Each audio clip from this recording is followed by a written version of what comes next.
तमाम मुअज़्ज़ज़ डॉक्टर हज़रात को अस्सलाम वालेकुम। आज RHDF के तमाम मेंबरान जो हैं डॉक्टर हज़रात, इन्होंने मेरी बर्थडे को सेलिब्रेट करने के लिए जो एहतमाम किया है, इसका मैं इन सब का शुक्रगुज़ार हूँ। इनका शुक्रिया अदा करता हूँ, ख़ास तौर पर डॉक्टर खालिद महमूद भट्टी साहब का, जिन्होंने सबके साथ रब्ता किया और इतना बड़ा एहतमाम किया। तो इसका मैं स्पेशली शुक्रिया अदा करता हूँ डॉक्टर खालिद महमूद भट्टी साहब का। तो ये दरअसल जब इस सालगिरह का मौका होता है तो उसमें दरअसल ज़िंदगी का एक साल कम हो जाता है, लेकिन इसके बावजूद मैं खुश हूँ, मुतमईन हूँ। उसकी वजह पीछे कारकर्दगी है, उसके पीछे कारकर्दगी है जिसकी वजह से मैं मुतमईन हूँ, खुश हूँ कि ज़िंदगी में ये चीज़ें जो हुई हैं उसकी वजह के अपना साल को जो कम हुआ है लाइफ में से, उसको आप किसी तौर पे भी कंट्रोल नहीं कर सकते। ज़िंदगी ने तो कम हो ही जाना होता है। एक साल है, ज़हर है, वो लेस हो जाना है, वो सब में सबका हो रहा है, तो उसमें कोई नई बात नहीं है। लेकिन नई बात ये होती है कि आपने उस साल को गुजारा किस तरीके से है। तो मैंने जो पिछले साल की अगर एक साल की कारकर्दगी देखे तो काफ़ी कुछ मैंने करने की कोशिश की है, उसमें मैं कामयाब भी रहा हूँ कुछ डिलीवर करने के लिए, सोसाइटी के लिए, माशरे के लिए। तो एक अच्छी मतलब वो चीज़ हुई है, तो मैं मुतमईन हूँ काफ़ी उस हवाले से। तो मैं ज़रा थोड़ा सा पीछे जाऊँगा कि जो लोग आज से 97-98 में मेरे साथ थे, 97-98 से, क्योंकि मैंने प्रैक्टिकली लाइफ का आगाज़ 97 और 98 से किया एक जॉब की सूरत में। तो UHL फार्मेसी से मैंने एक मुलाजमत इख्तियार की। डॉक्टर खालिद महमूद भट्टी साहब उसके MD थे।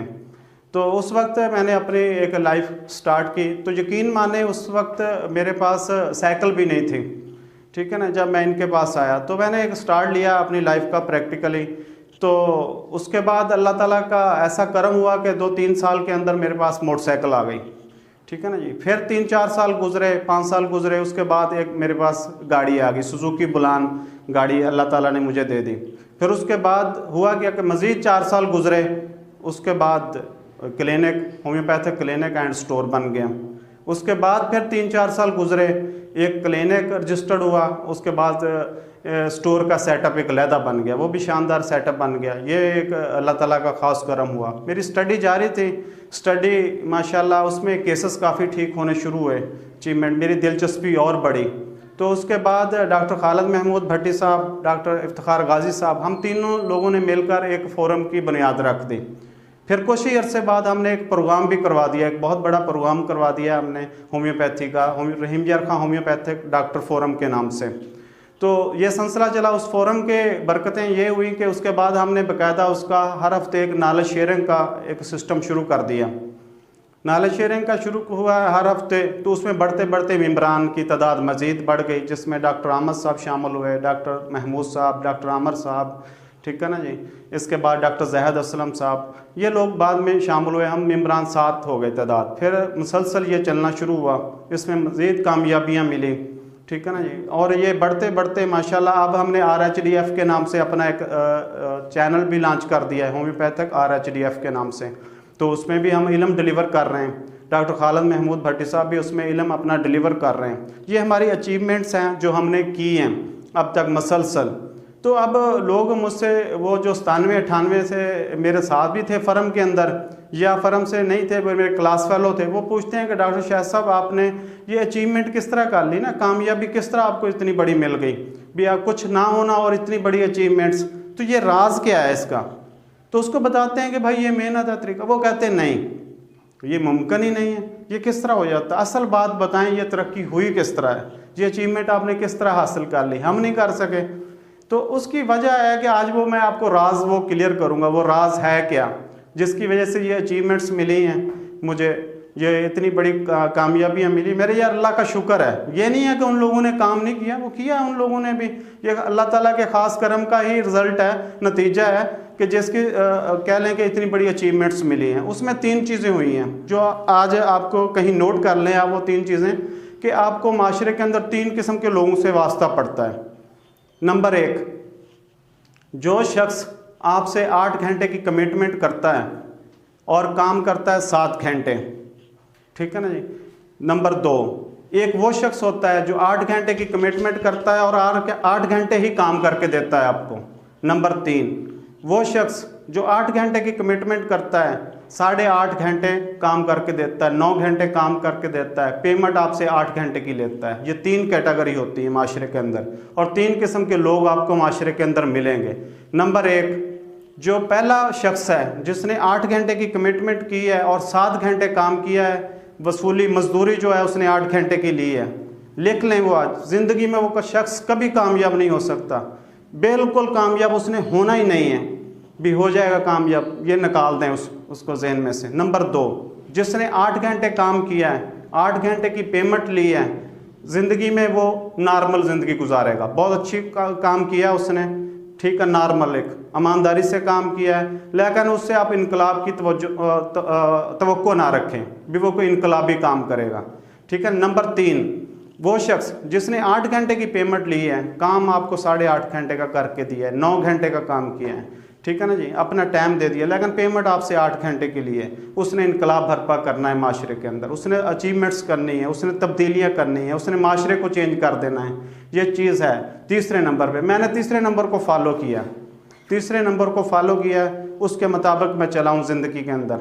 जब से इन डॉक्टर खालिद महमूद भट्टी साहब को 97-98 से मुलाकात हुई है, तो सबसे पहले मैं इनके पास आता था सुबह के टाइम, और रात को लेट नाइट मैं जाता था। सब वो काम करते थे, लोग चले जाते थे, लेट आना, पहले चले जाना, डंडी मारनी अपने काम में से, खोट मिलावट, ठीक है ना जी, सब मामला थे। लेकिन अल्हम्दुलिल्लाह ऐसा कोई मसला नहीं था। ड्यूटी दी, टिका के ड्यूटी दी, काम किया, डॉक्टरों से रिलेशन बनाया। मेरे जो जुमे को छुट्टी होती थी, जुमे का दिन मेरा एक छुट्टी का दिन होता था ना, तो उसमें भी मैं मोटरसाइकिल लेके निकल जाता था। वाला साहब की मोटरसाइकिल लेता था, जुमे के दिन भी कोई ना कोई पार्टी बना लेता था, उसको बाद में विज़िट में एडजस्ट कर लेता था, क्योंकि टाइम होता था। हालांकि जुमे की छुट्टी था, हफ्ते में एक छुट्टी मिलती थी, मैं उसको भी वो ज़ाया नहीं करता था, उस दिन भी काम पे। ये क्या था, ये एक्स्ट्रा ड्यूटी थी, ठीक है ना, जो मैं कर रहा था।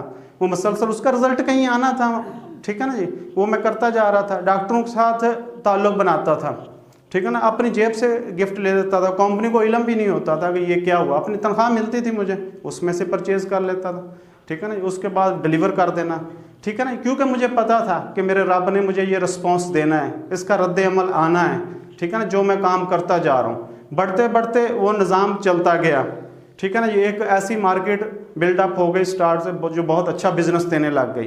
कंपनी ने माशाल्लाह काफ़ी तरक्की की, इम्प्रूवमेंट आई उसमें, ग्रोथ हुई काफ़ी उसमें, ठीक है ना जी। फिर अल्लाह ताला ने जब मुझे क्लिनिक और स्टोर का हवाला दिया, यहाँ भी पार्टियाँ आई, यहाँ भी मैंने एक्स्ट्रा वाली पॉलिसी रखी भी ज़्यादा डिलीवर करना है, ठीक है ना जी। अच्छा, उसके बाद पेशेंट का शुरू किया, तो पेशेंट्स को जो भी मैंने रेट्स तय किए हुए थे, अपनी फ़ीस तय की हुई थी, उसमें 1 दिन की मेडिसिन एक्स्ट्रा मैं डिलीवर कर देता था। 7 दिन की पेमेंट लेनी, 8 दिन की मेडिसिन दे देनी, ठीक है ना जी, उनको 1 दिन की वो लेस कर देनी है, ठीक है ना जी। उसके दरमियान एग्रीवेशन हुआ है, पेशेंट दोबारा आया, उसका फ्री में चेकअप कर देता था। जो मेरे पास इल्म होता था मैं दूसरे डॉक्टरों को डिलीवर कर देता था, ठीक है ना जी। जो भी इल्म होता था दूसरे डॉक्टरों को डिलीवर कर देता था, भाई मेरे पास ये रिजल्ट्स हैं, आप भी इसका करें, ठीक है ना जी। अल्हम्दुलिल्लाह मुझे अचीवमेंट्स भी बहुत मिली पेशेंट्स के। जब क्रानिक अमराज के हवाले से देखे जाएँ तो डॉक्टर खालिद महमूद भट्टी साहब, डॉक्टर इफ्तिखार गाजी साहब और डॉक्टर महमूद साहब, ये मेरे साथ ज़्यादा अटैच रहे हैं। इनको पता है कि मैंने ऐसे ऐसे केसेस ठीक किए हैं जो नाउमीद हो चुके थे, मरीज़ मायूस हो चुके थे। ये मेरे रब का करम था और कुछ नहीं था। मेहनत तो थी, वो तो हर बंदा ही कर रहा है, लेकिन रब के करम के बगैर ये मुमकिन नहीं था। मेरे अल्लाह ताला का ख़ास करम हुआ कि वो अचीवमेंट्स मिली मुझे, बढ़ते गए, ठीक है ना जी। उसमें भी एक्स्ट्रा डिलीवरी का मैंने नहीं छोड़ा, हर किसी को बेनिफिट्स देने हैं। ये सोचा है कि अपनी जो बढ़ के अपना हिस्सा डालना है। फोरम बनाया, उसका प्रोग्राम किया, ठीक है ना जी, उसमें भी मैंने अपना ज़्यादा हिस्सा मिलाया, ठीक है ना जी। उसके बाद नॉलेज शेयरिंग का प्रोग्राम शुरू हुआ, उसके भी मैंने कोशिश की कि मैंने अपने हक से बढ़कर अदा करना है, अपने डिलीवरी एक्स्ट्रा डिलीवरी देनी है, ठीक है ना जी।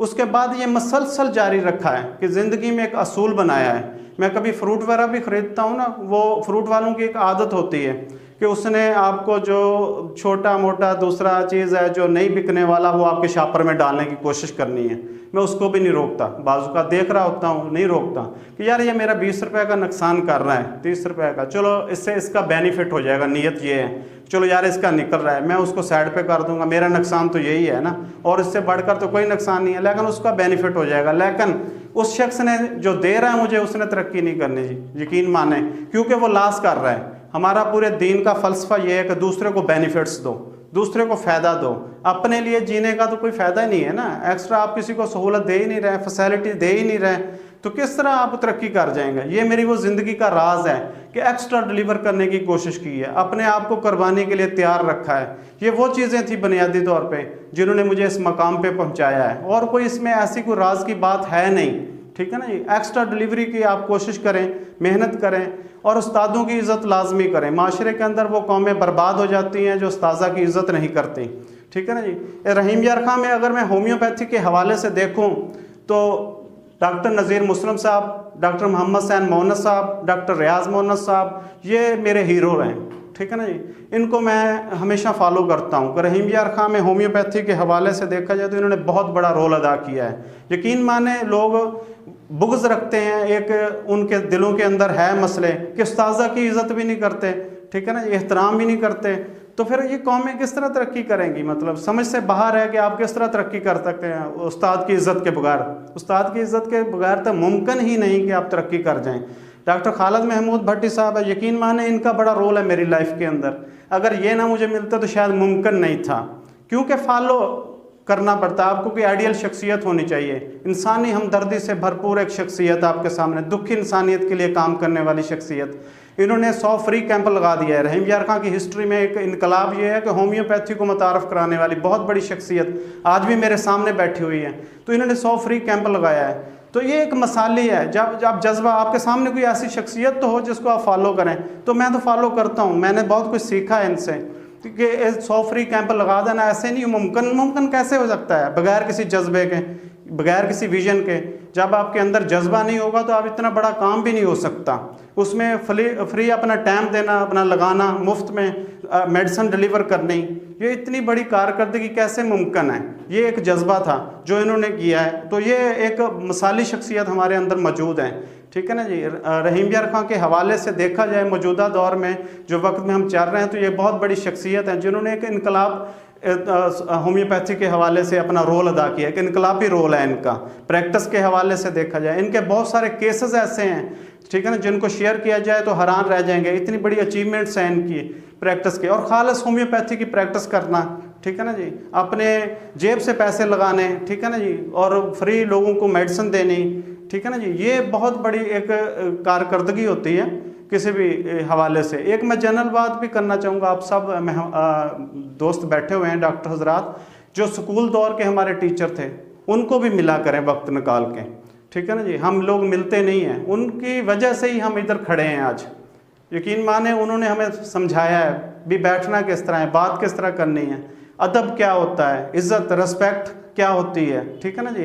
अल्लाह बे सिखानी शुरू की उन्होंने, ABC सिखा दी, ठीक है ना, सब कुछ वहाँ से हमने सीखना शुरू किया है। आज हम उन मिलते ही नहीं हैं उनको, कभी कभार जाना चाहिए उनके पास, उनको गिफ्ट ले जाना चाहिए उनके लिए, ठीक है ना जी। कभी ईद के मौके पे चले जाएं, उनका वैसे चले जाएं, खाली हाथ भी चले जाएंगे तो कोई मसला नहीं है, उनको खुशी होगी कि आज मेरा शागिर्द मुझे मिलने आया है। ये हमारे माशरे के अंदर उस्ताज़ा की इज़्ज़त, चलो उसका शुक्रिया तो अदा करें, उस्ताद को मिलें तो सही। तो ये तो पैगाम है मेरा आज का कि ज़िंदगी में सबकी गुजर जानी है। बर्थडे आ जाई है, फिर साल बाद फिर दोबारा आ जानी है, साल बाद एक और कम हो जाना है साल ज़िंदगी का, लेकिन खुश मुतमईन वो शख्स होगा जिसने इस साल के अंदर मज़ीद डिलीवर कर जाना है, ठीक है ना। एक दिन जाना है हमने दुनिया से, ये छोड़ जाना है सब कुछ, लेकिन वो आपकी तरीक़ी काम याद रह जाने हैं पीछे। ऐसा रोल अदा करके जाएं। कितने जनाजे हम रोज़ पढ़ते हैं, कोई याद करते हैं, जनाजा पढ़ के आ जाते हैं, बस ख़त्म। घर वाले भी याद नहीं रखते, यकीन माने, क्योंकि उनकी कारकर्दगी कुछ नहीं होती। मैंने डॉक्टर मोहम्मद सैन मोहन्नद का नाम लिया है, नज़ीर मुस्लिम का लिया है, रियाज मोहन्नद साहब का लिया है, तो इन्होंने कुछ किया है ना भाई। कोई आ जाए मेरे साथ मनाजरे का चैलेंज कर, मैं करता हूँ कि इन्होंने काम नहीं किया, मैंने गलत नाम लिया है, तो बताएं मुझे। इनकी कारकर्दगी ऐसी मसाली है कि आप नाम लेने पर मजबूर हैं, और मैं नाम लेता रहूँगा, ठीक है ना जी। खालिद महमूद भट्टी साहब का 100 फ्री कैंप लगा दिया इन्होंने। मैंने हर फोरम पे नाम लेना है इनका, क्योंकि कारकर्दगी है, आपकी कारकर्दगी बोल रही होती है। तो यकीन मानो जब दुनिया से इंसान जा रहा होता है ना, तो उनके पीछे जो लोग होते हैं खड़े, उनके बच्चे खड़े होते हैं, उनको बताने के लिए उनके पास कुछ नहीं होता। बस ही हमारे वालिद साहब थे, नेक थे, चले गए, और इसके अलावा कहानी ख़त्म। ठीक है ना जी, कुछ किया ही नहीं होता। ठीक है ना, आए हैं बस खाया पिया है, ठीक है ना जी, और दुनिया से चले गए। ठीक है ना, बच्चे पैदा किए हैं, यही रोल है। ये तो भी जानवर भी कर रहे हैं ये काम, तो इस तरह नहीं है। इंसानियत के लिए काम करें, लोगों के लिए काम करें, माशरे में इनकलाबी काम करें, लोगों के काम है, दुख इंसानियत की खिदमत करें। ये वो जज्बा होना चाहिए आपके अंदर, जीने का कोई मकसद होना चाहिए। बगैर मकसद के ज़िंदगियाँ गुजारी जा रही हैं। अफसोस की बात है भी अल्लाह ताला ने ऐसी दुनिया में भेज दिया आपको सिर्फ बच्चे पैदा करने के लिए। ये एक अलमिया है जो इस मुल्क में हुआ है कि जिसकी ट्रेनिंग नहीं दी जा रही, बताया ही नहीं जा रहा कि भाई आपने करना क्या है। तो इसके साथ ही मैं आप सब लोगों से इजाज़त चाहूँगा। शुक्रिया जी।